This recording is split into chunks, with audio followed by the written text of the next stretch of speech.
Hai Lur, gimana kabarnya? Semoga dalam keadaan baik-baik saja ya. Kali ini Jendela Film akan langsung merangkum 4 episode, yaitu episode 6, 7, 8, dan 9. Di video ini, Mimin akan mencoba menceritakan semaksimal mungkin agar tidak mengurangi esensi penting dalam film Squid Game ini. Di sini, kita akan mengetahui dalang di balik permainan yang mengerikan ini.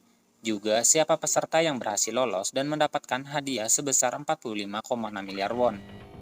Baiklah, tanpa basa-basi, langsung saja ke alur ceritanya. Jika berkenan, bisa bantu klik subscribe dan nyalakan loncengnya di bawah. Jika sudah, Mimin ucapkan terima kasih. Diperlihatkan di episode 6, detektif Huang yang menyusup ke dalam ruangan frontman mencoba untuk mencari tahu informasi tentang kakaknya dari puluhan berkas-berkas di sana. Ia pun menemukan fakta bahwa kakaknya memang pernah menjadi peserta dalam permainan tersebut. Setelah itu, waktu permainan selanjutnya pun tiba. Dalam perjalanan menuju ke ruangan permainan, mereka pun diperlihatkan mayat si dokter dan mayat petugas.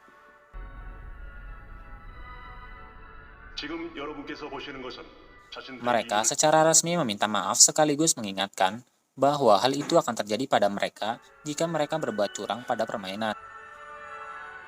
Kali ini, mereka diminta untuk berpasangan 2 orang. Karena jumlah pesertanya saat ini 39, itu artinya akan ada 1 orang yang tidak memiliki pasangan. Saat itu, tidak ada satupun peserta yang mau berpasangan dengan kakek tua. Mereka takut jika di permainan kali ini akan membutuhkan kekuatan. Karena merasa kasihan, Gihun pun memutuskan untuk berpasangan dengan kakek Ilnam. Pada akhir pemilihan pasangan, tersisalah Miryong yang tidak mendapatkan pasangan. Karena hal itu, ia pun dibawa oleh para petugas ke ruangan lainnya. Di ruangan permainan, masing-masing peserta diberikan 1 kantong yang berisi 10 kelereng. Dalam waktu 30 menit, peserta yang mendapatkan 20 kelereng di akhir permainan akan dinyatakan menang. Itu artinya mereka harus bersaing melawan pasangan mereka sendiri.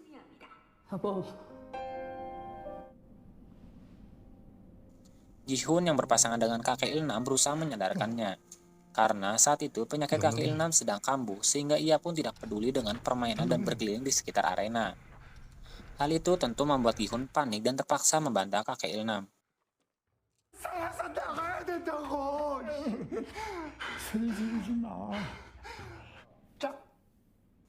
Dengan begitu, kakek Ilnam pun sadar dan mau bermain dengannya.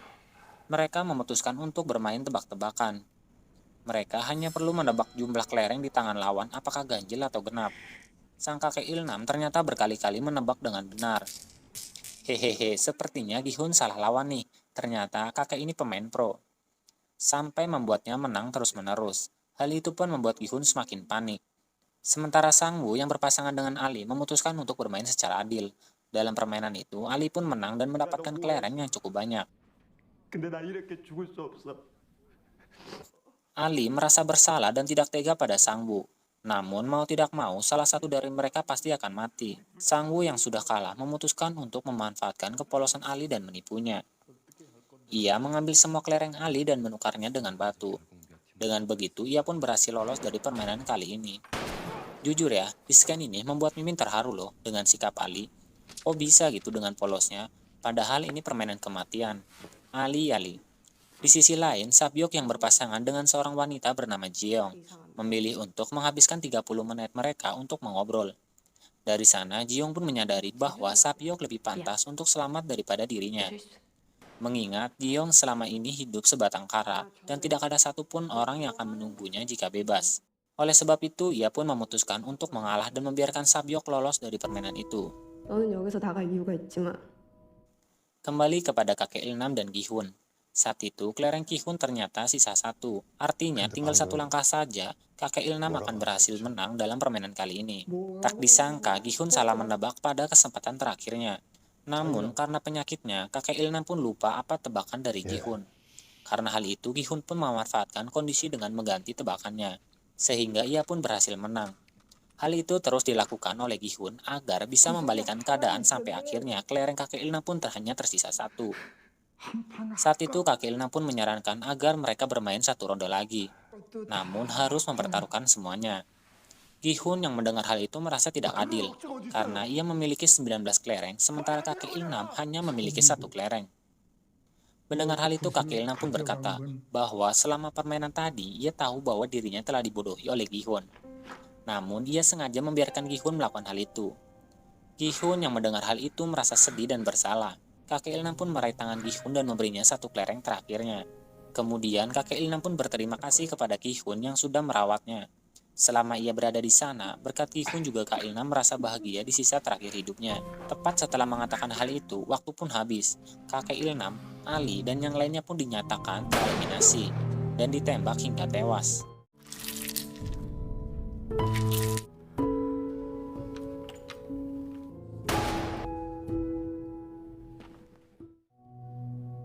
나랑 같이 해줘서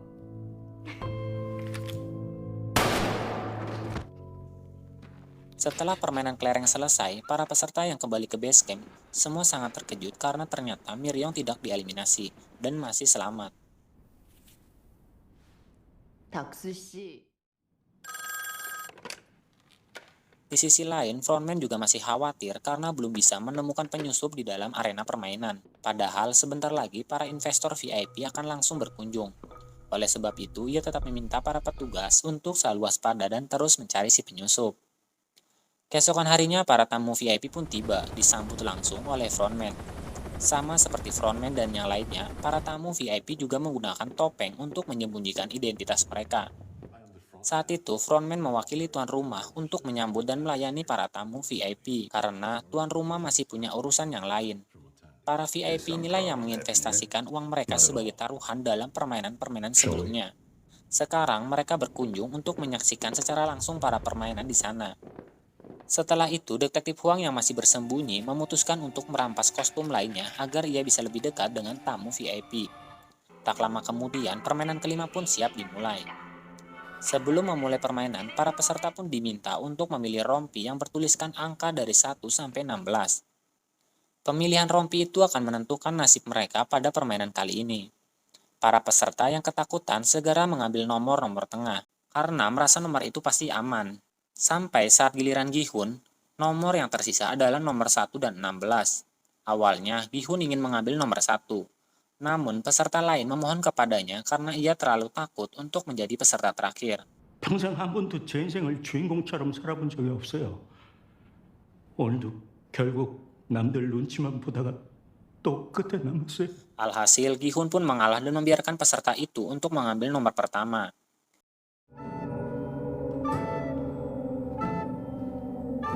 다섯 번째 게임은 징검다리 건너기입니다. 앞에 보이는 Setelah pemilihan nomor, mereka pun dihadapkan pada sebuah jembatan kaca. Setiap pemain harus melewati jembatan kaca itu sesuai dengan nomor urutan mereka. Para pemain diberikan waktu 15 menit untuk menyelesaikannya. Menjadi pemain awal adalah tugas yang paling berat, karena jika merasa salah melangkah, maka pemain di belakang mereka bisa aman karena memilih kaca yang tersisa. Namun menjadi pemain terakhir juga tidak mudah, karena ia harus berpacu dengan waktu yang terus berjalan. Permainan kelima pun dimulai. Angka 1 maju lebih awal, memberanikan diri dengan keringat kedinginan. 너 안 나가면 내가 너 밀어버린다. 두 번째.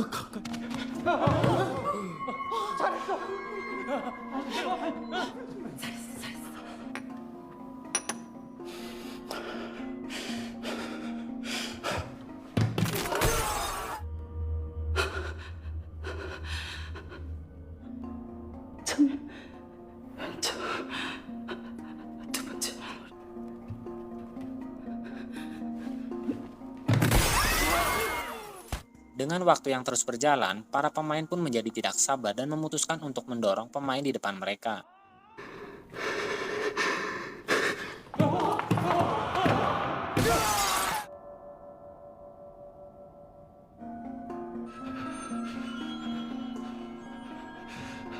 혹시 아까 그 사람이 다음에 어느 쪽 밟았는지 기억? 너무 순식간이라 잘 생각해봐요.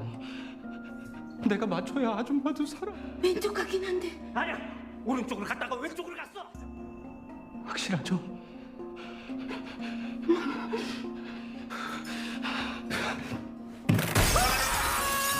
오른쪽이었네.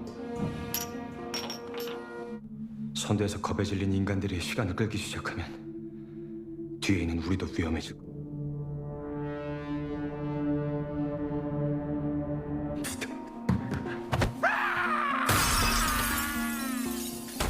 핵 같아요. 정말이야?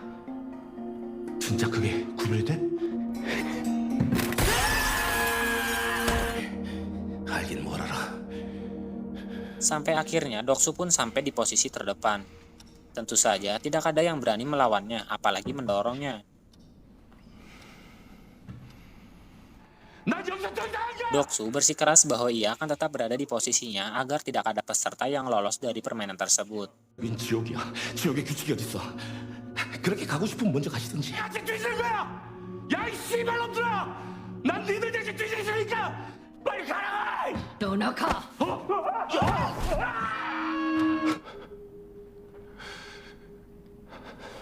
불알 두 쪽 달렸다고 온갖 폼은 다 잡더니 좆가 이 씨발려나. 비켜. 정말? 여기서 너 같은 족밥 새끼처럼 병신같이 서 있다가 그럼 나의 땡큐지. Miryong yang kesal lantas melompat ke arahnya dan memegang erat tubuh Doksu. Layaknya film Titanic, hehehe. 뭐 하는 거야? 순진한 새끼.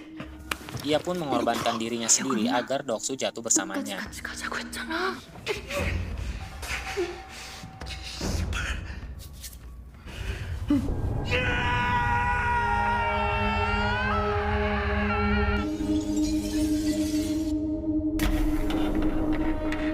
Nah, di sini ada quote nih, bahwa marahnya perempuan lebih panas dari api neraka.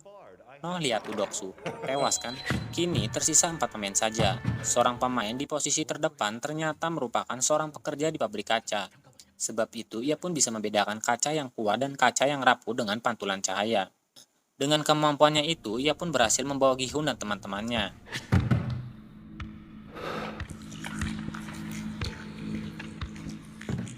Namun, saat di langkah terakhirnya, frontman yang mengetahui hal itu dengan sengaja mematikan lampu agar permainan lebih menarik untuk menemukan kaca yang benar. Hal itu pun membuat pemain itu mengulur waktu terlalu banyak. Alhasil, Sang Woo menunjukkan jati dirinya yang sebenarnya, dengan sengaja mendorong pemain itu agar bisa maju dengan selamat tepat di detik-detik terakhir. Pemain tersisa segera berlari, sebelum akhirnya jembatan kaca itu pun dihancurkan, sehingga kaca-kaca itu pun terbang dan mengenai beberapa bagian tubuh mereka.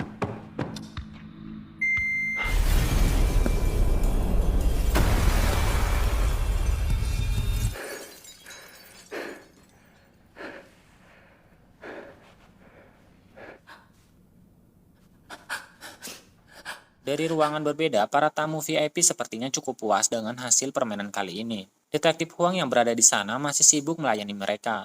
Kemudian, seorang tamu VIP sepertinya tertarik kepada Huang dan menyuruhnya untuk duduk di dekatnya. Setelah itu, tamu VIP itu pun membawanya ke ruangan lain. Detektif Huang yang merasa direndahkan akhirnya marah dan mendodongkan pistolnya pada tamu VIP tersebut.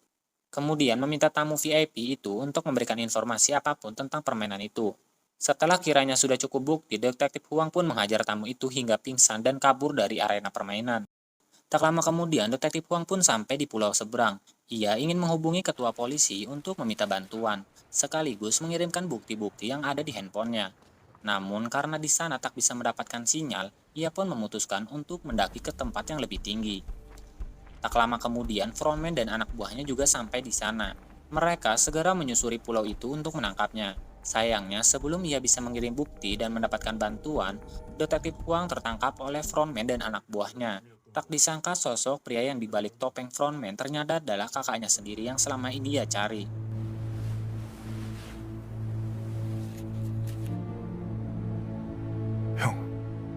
Huang bertanya kepada kakaknya mengenai alasannya melakukan semua ini. Namun belum sempat mendapatkan jawaban, ia ditembak oleh kakaknya sendiri dan jatuh ke laut.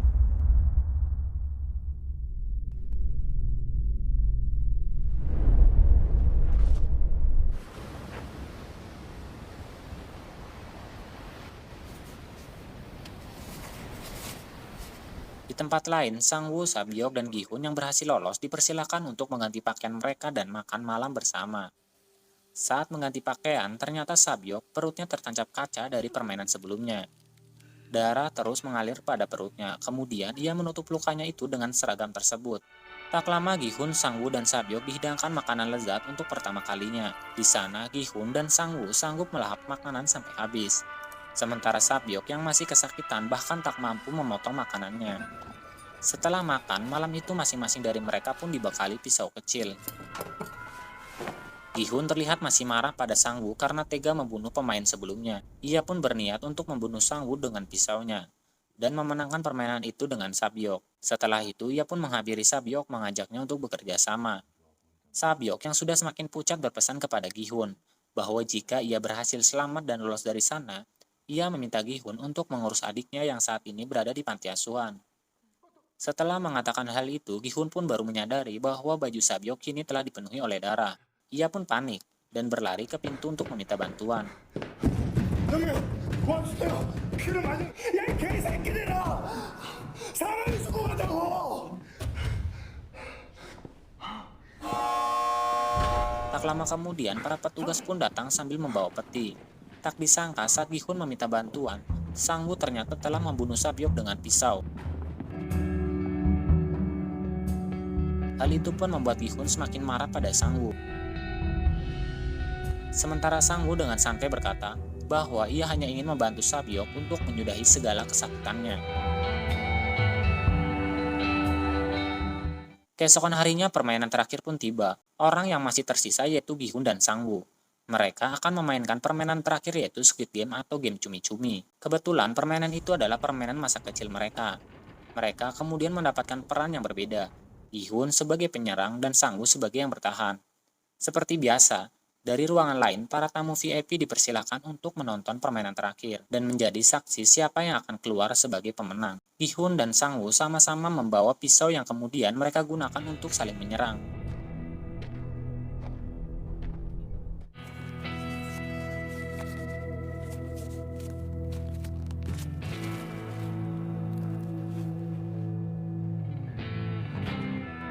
우리 어릴 때 이거 많이 했지.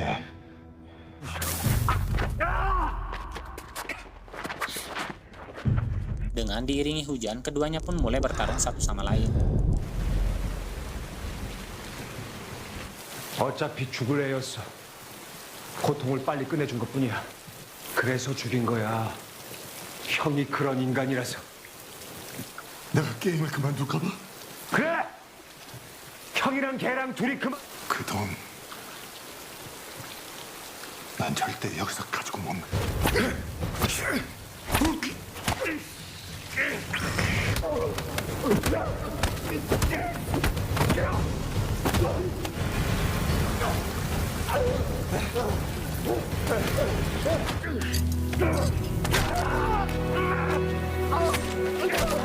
기억나지?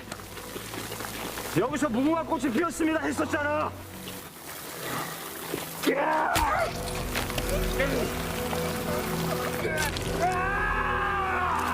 Usaha Gi-hun itu pun berhasil membuat Sang-woo tak berdaya. Dengan pisau yang tertancap di tangannya, Gi-hun pun mendekati Sang-woo dan berniat menikamnya. Namun tak diduga Gi-hun tidak tega melakukan hal itu pada teman masa kecilnya. Ia malah menancapkan pisaunya ke tanah, memutuskan untuk tidak membunuh Sang-woo dan berjalan ke garis finish. This game is over. Yep, that about wraps. Namun hal itu tak bisa ia lakukan. Secara mengejutkan, Gi-hun memutuskan untuk berhenti dari permainan. Artinya, Gi-hun tak ingin mengambil hadiah uangnya dan memilih untuk menyelamatkan sahabatnya sesuai dengan aturan nomor ketiga. Ia hanya perlu meminta Sang-woo untuk berhenti dari permainan. Namun, Sang-woo menolak hal itu dan malah menikam dirinya sendiri. 집에 가자.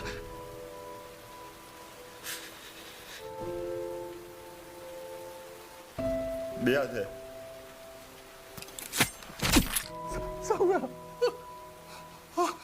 Sebelum meninggal, Sang-woo menitipkan ibunya pada Gi-hun. Mau tidak mau, Gi-hun pun langsung dinyatakan menang.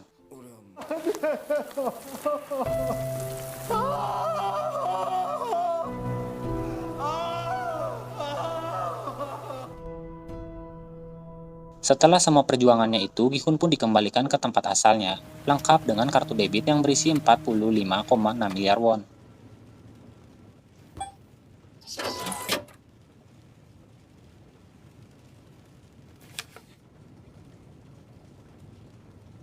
Dengan semua uang itu, Gi-hun sama sekali tidak bahagia. Ia malah merasa frustasi atas kematian ratusan orang, termasuk sahabatnya, bahkan sampai melihat ibu Sang-woo, Gi-hun tak sanggup menatap matanya.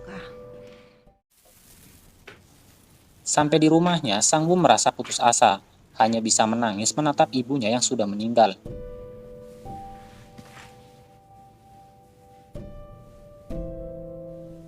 Satu tahun kemudian, penampilan Gi-hun menjadi semakin tak karuan. Saat sedang duduk sendirian, ia pun ditawari bunga oleh seorang wanita parubaya. Ternyata di dalam bunga itu terdapat amplop yang berisi kartu permainan, dengan tulisan tempat yang harus Gi-hun datangi. Sesampai di tempat tujuan, Gi-hun sangat terkejut melihat kakek Ilnam yang sedang dirawat. Sejauh yang Gi-hun ketahui, kakek Ilnam seharusnya sudah mati saat di permainan kelereng.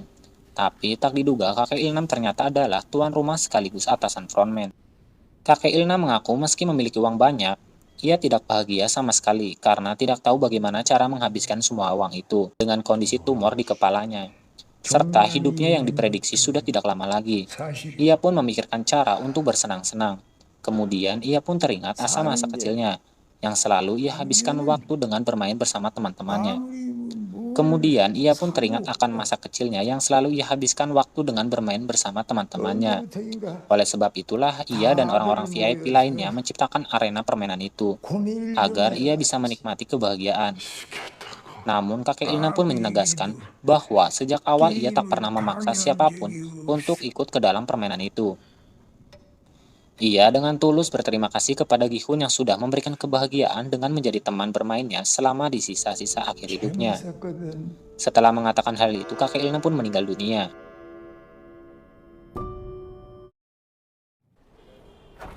Keesokan harinya, Gi-hun pun memulai kehidupan barunya. Ia pun menjemput adik Sabyok di panti asuhan dan menitipkan anak itu pada ibu Sang-woo. Tak lupa ia juga meninggalkan koper. Ternyata koper itu berisi uang untuk mereka, sebagai pelunasan janjinya pada Sabyok dan Sang-woo.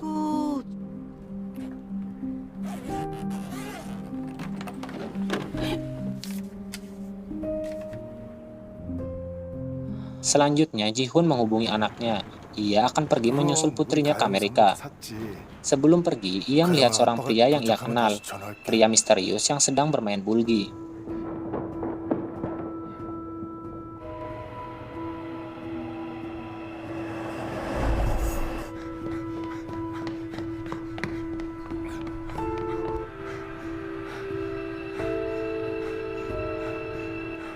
Setelah itu, Gi-hun pun merebut kartu tersebut dan menelpon frontman.